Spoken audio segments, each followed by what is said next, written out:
Well, I don't know a lot. You see this? All this shit.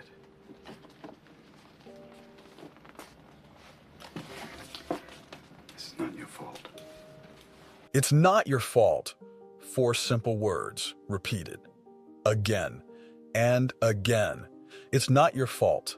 4 simple words. These 4 words were not just comforting words. They were a spellcaster's incantation that shook Will Hunting to the core. The emotional floodgates, bolted shut for 20 years by his immense intellect, were beginning to crackle and burst wide open.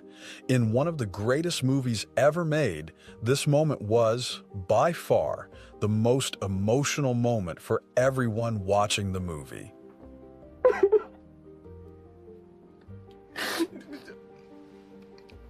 It's not your fault.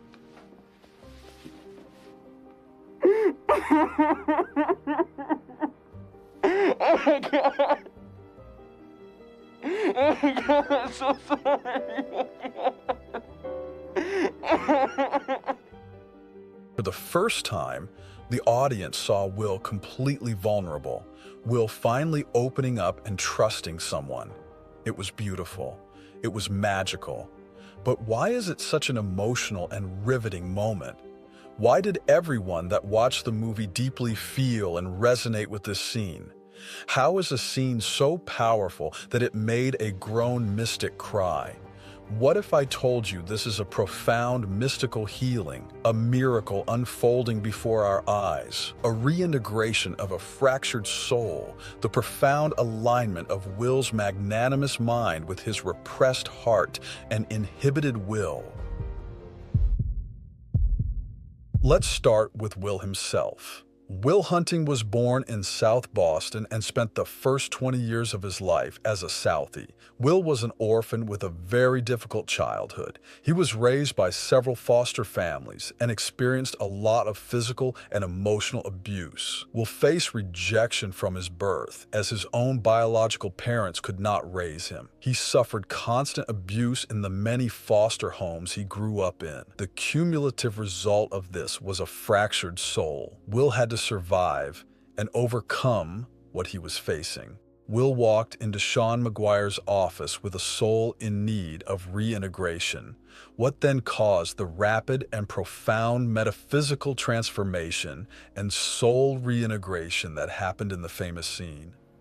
What healing spell did Sean McGuire cast with these 4 simple words?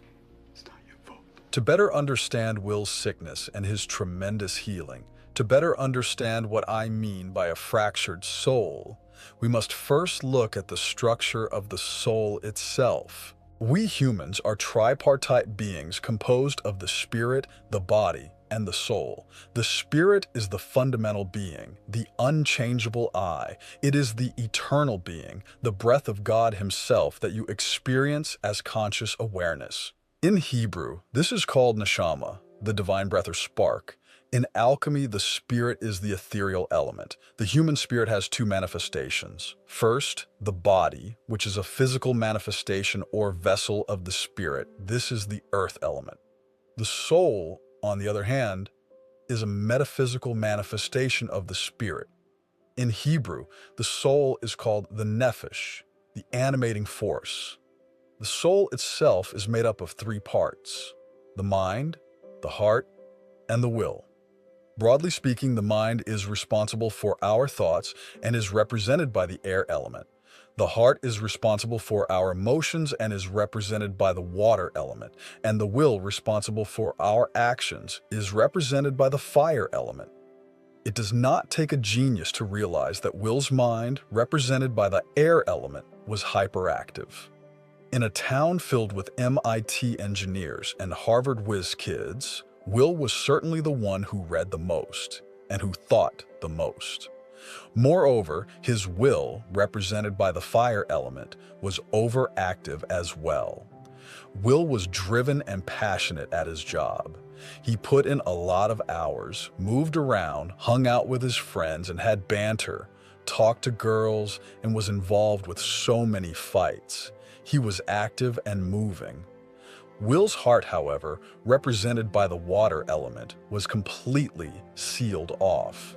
Will did not process any emotion from his past and refuses to form relationships involving emotional attachments in the present. Don't put your shit on me when you're the one that's afraid. I'm afraid. What am I afraid of? What the fuck am I afraid of? You're afraid of me, you're afraid that I won't love you back. You know what? I'm afraid too. Fuck it, I want to give it a shot, and at least I'm honest with you. When we visualize and summarize this in alchemical terms, Will had a severely imbalanced and fractured soul. The air element, his mind that is, was restless and violent like a windstorm. The fire element was completely disconnected from the air element and passionately drove him to irrational actions. His emotion was the stale and forgotten water element, slowly crystallizing and darkening. This is not a random process. It is actually a brilliant strategy executed by the unconscious mind of a brave yet vulnerable young boy. Will's unconscious exclaimed, "No matter the cost, I shall be safe."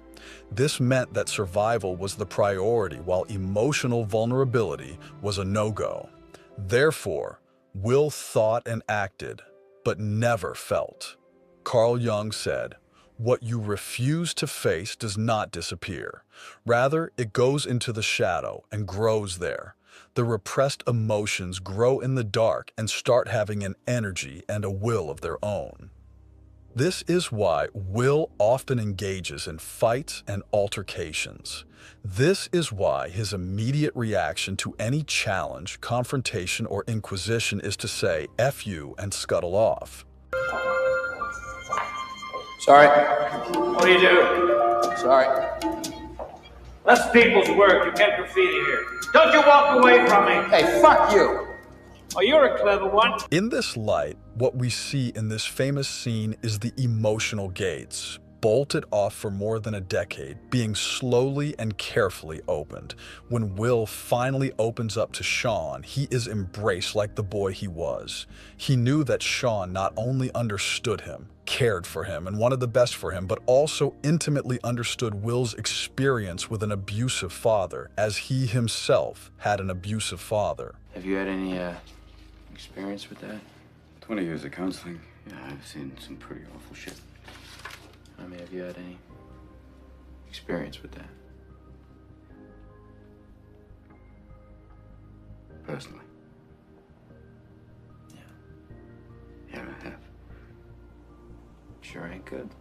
For the first time, Will felt cared for and fully understood. As Sean chanted those 4 words, Will experienced a profound reintegration and reunification of a fractured soul.